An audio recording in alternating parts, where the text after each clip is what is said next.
السلام عليكم، اهلا. كيف دايرين؟ نتمنى تكونوا كلكم بخير وبصحه جيده ان شاء الله. لكل شخص كيعاني من السعال والزكام، ايضا سيلان الانف، ضيق التنفس، فغنشارك معكم وصفات اولا طريقه كتساعد تخلصوا من نزلات البرد ومن هاد الاعراض هذه. اول شيء غنقوم به هو اننا غناخذ حب الرشاد موجود عند العطار. غناخدو ملعقه ملح.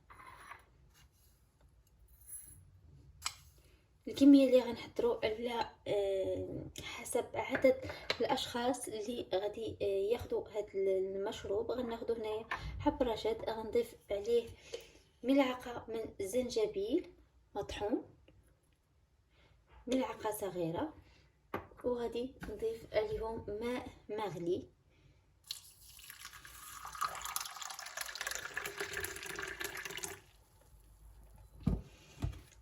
نترك الخليط حتى كيدفى ومن بعد تشربوه. من الافضل انه يشرب في الليل قبل النوم، يعني عند الدخول الى الفراش غتشربوا هذا المشروب ديالكم. ويمكن لكم ايضا انكم تحليوه بكميه قليله من العسل الطبيعي الحر. هذه اول طريقه.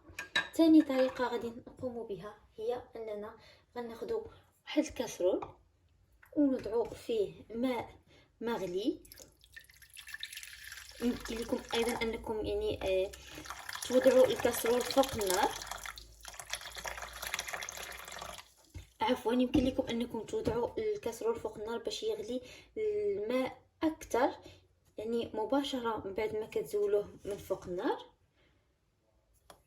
غنضيف هنايا ملعقه كبيره من الملح الى ملعقتين، وغنوضع فصوص من الثوم، 3 إلى 4 فصوص من الثوم.